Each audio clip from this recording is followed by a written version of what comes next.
اراضی کیس میں نواز شریف کے ناقابل ضمانت لندن میں پاکستانی ہائی کمیشن کو موصول ہو گئے۔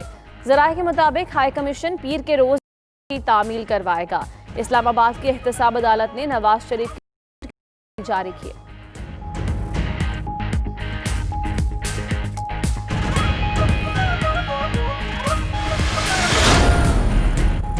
ماضی میں بلوچستان سے وعدے پورے نہیں ہوئے۔ وزیراعظم عمران خان سے کوئٹہ میں بلوچستان کابینہ کے ارکان اور وفاقی وزراء کی ملاقاتیں۔ وزیراعظم کی زیر صدارت کوئٹہ میں اجلاس، وزیر اعلیٰ بلوچستان اور وزراء کی شرکت۔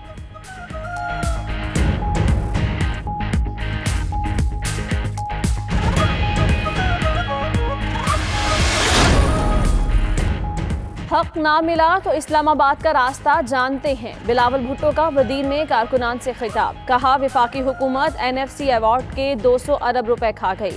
بلاول کی بدین آمد پر انتظامیہ نے خیمہ بستی قائم کر دی، زبردستی ہاریوں کو کیمپ میں لایا گیا، دکانیں بند کروا دی گئیں۔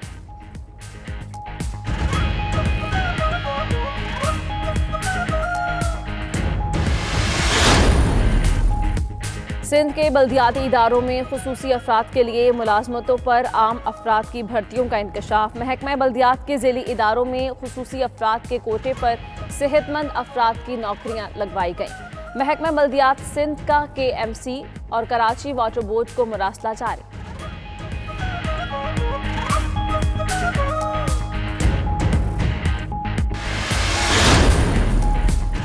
آرمی چیف سے امریکی سینٹ کام کے سربراہ جنرل کینٹ میکنزی کی ملاقات۔ DGISPR کے مطابق پاکستان اور امریکہ فوجی تعاون پر تفصیلی گفتگو کی گئی۔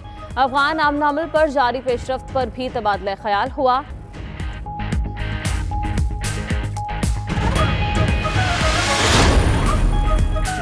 افغان امن عمل شروع ہونے کا خیر مقدم کرتے ہیں۔ وزیر اعظم عمران خان نے کہا وہ دن آن پہنچا جس کا افغان عوام کو شدت سے انتظار تھا۔ شروع دن سے موقف تھا کہ افغان مسئلے کا فوجی حل نہیں، افغان تنازع کا واحد حل مذاکرات اور سیاسی تصفیہ تھا۔ افغان رہنما تاریخی موقع سے فائدہ اٹھائیں۔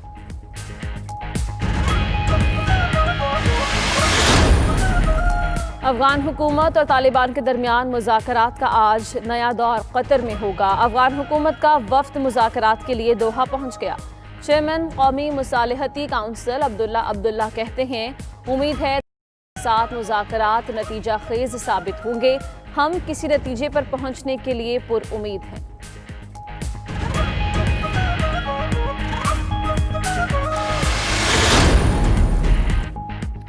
متحدہ عرب امارات کے بعد بحرین کا بھی اسرائیل سے تعلقات بحال کرنے کا اعلان۔ امریکی صدر کی تصدیق۔ ڈونلڈ ٹرمپ کہتے ہیں کہ آج ایک اور تاریخی بریک تھرو ہوا ہے، ہمارے دو عظیم دوست ممالک اسرائیل اور بحرین بھی امن معاہدے پر متفق ہو گئے ہیں۔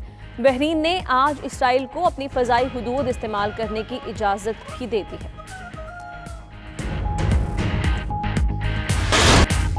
Tour de France cycle race کا 13واں مرحلہ کولمبیا کے سائیکلسٹ ڈینیل مارٹز نے جیت لیا۔ مقررہ فاصلہ 5 گھنٹے 1 منٹ 47 سیکنڈ میں طے کر لیا۔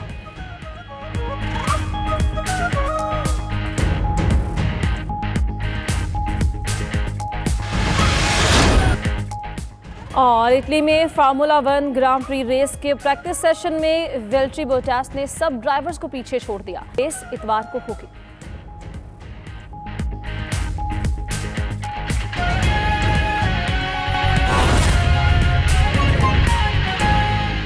اپنا جو پروگریس شروع کیا تو ان کو جو سب سے پہلے جو انویسٹمنٹ آئی ہندوستان میں بھی اور چائنا میں بھی، وہ ان کے اوورسیز ان کی ایکسپیٹریٹ کمیونٹی تھی، ان کے جو باہر ہندوستان کے جو لوگ باہر کام کر رہے تھے اور چائنا کے لوگ باہر کام کر رہے تھے۔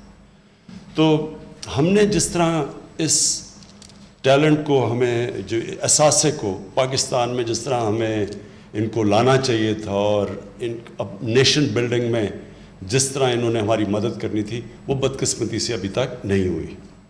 تو یہ ایک بہت بڑا پہلا قدم ہے اور بڑا قدم ہے، بیکاز یہ جو روشن ڈیجیٹل اکاؤنٹ یہ جو شروع کیا آج آپ نے، یہ ایک موقع دیتا ہے پاکستانیوں کو پارٹیسپیٹ کرنے کا پاکستان کی بزنسز میں. ہماری جو ابھی بہت بڑا انیشیٹو ہمارا کنسٹرکشن کا ہے, جو پاکستان کی تاریخ میں سب سے بڑے 2 پروجیکٹس ہیں, اور بھی بڑے ہیں, بادشاہ ڈیم بھی ہے, مومن ڈیم ہے, ہماری ML1 پہلی دفعہ پاکستان کی تاریخ میں ایک نئی ریلوے بنانے لگے ہیں,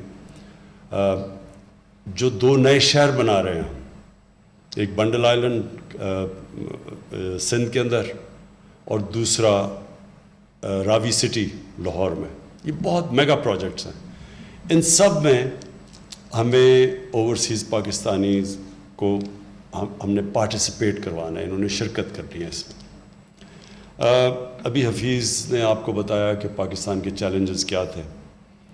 چیلنجز پاکستان کے سب سے بڑے یہ ہے کہ ہمارے اتنے قرضے چڑھے ہوئے ہیں کہ ہم جتنا بھی پیسہ اکٹھا کرتے ہیں تقریباً آدھا چلا جاتا ہے قرضوں کی قسطوں کے اوپر. تو جو ملک کے لیے پیسہ بچتا ہے وہ کافی نہیں ہے. تو اس کا صرف ایک ہی طریقہ ہے کہ ہم ویلتھ کریشن کریں, ہم اپنی ملک کے اندر اکنامک ایکٹیویٹی اتنی کریں کہ ہمارے پاس پیسہ اتنا آ جائے کہ ہم یہ قرضے واپس کر سکیں. تو اس کے لیے بھی یہ جو ہمارا کنسٹرکشن کا پورا پیکیج ہے, اس کا مقصد ہی یہ ہے کہ یہ جو 2 بڑے شہر ہیں اس میں اتنی زیادہ اکنامک ایکٹیویٹی ہو, کیونکہ کنسٹرکشن میں جیسی شروع ہوتی ہے 30 ریلیٹڈ انڈسٹریز ہیں جو کہ ایک دم چلنی شروع ہو جاتی ہیں. تو اس سے جو سارا اکانومی کا پہیہ چلے گا, اس سے انشاءاللہ جو ہماری ریونیوز بڑھیں گے, ویلتھ کریٹ ہوگی, اور انشاءاللہ اس سے پھر ہم قرضے واپس کرنے کی ابیلٹی رکھیں گے, ہمارے پاس صلاحیت ہوگی. اور دوسرا جو ایشو انہوں نے بات کی وہ یہ کہ اس ملک میں جو ہماری جب گورنمنٹ آئی تو سب سے بڑا ٹریڈ گیپ تھا, امپورٹ اور ایکسپورٹ کے اندر $40 ارب کا گیپ تھا. ہم $20 ارب کی ایکسپورٹ کر رہے تھے اور $60 ارب کی امپورٹ کر رہے تھے تقریباً. تو یہ اتنا بڑا تاریخی جو ٹریڈ گیپ تھا, جو اور کرنٹ اکاؤنٹ ڈیفیسٹ بھی تاریخ تھا, $20 ارب ریمیٹنسز نکال کے بیچ میں سے. تو یہ جو ہمارے پاس ڈالرز کی کمی ہے, اس کا ڈائریکٹ امپیکٹ روپے کے اوپر پڑتا ہے. جب ڈالرز کی کمی ہوتی ہے تو روپیہ گرنا شروع ہو جاتا ہے. تو اس کو جب روپیہ گرتا ہے تو چیزیں مہنگی ہونی شروع ہو جاتی ہیں, اور پھر انویسٹمنٹ بھی رک جاتی ہے. لوگ جنہوں نے پیسے باہر سے لگانے ہوتے ہیں وہ سوچتے ہیں کہ اگر روپے نے گرنا ہی ہے تو وہ ڈالر میں پیسہ رکھیں. تو اس سے ساری اکانومی کی جو اکانومی کی ویلتھ بھی نیچے چلی جاتی ہے, اور پھر جو انویسٹمنٹ بھی رک جاتی ہے. تو اس کے لیے ایک تو یہ ویلتھ کریشن, اور دوسرا ڈالرز ہم کیسے بڑھائیں, اس کے لیے اوورسیز پاکستانی کی ہمیں بہت ضرورت ہے. ریمیٹنسز ان کی بڑھ گئی ہیں, لیکن ہم ایسی چیز چاہتے ہیں کہ ان کی اب انویسٹمنٹ آئے ہمارے ملک میں. ابھی تک ہم ان کو کوئی وائبل چیزیں نہیں پریزنٹ کر سکے انویسٹ کرنے کے لیے. جو کرتے بھی ہیں انفارچونیٹلی ہمارا سسٹم جیسے ایز آف ڈوئنگ بزنس آسانیاں ہوتی جائیں گی انویسٹرز کے لیے, تو انشاءاللہ وہ ادھر بھی آئیں گے.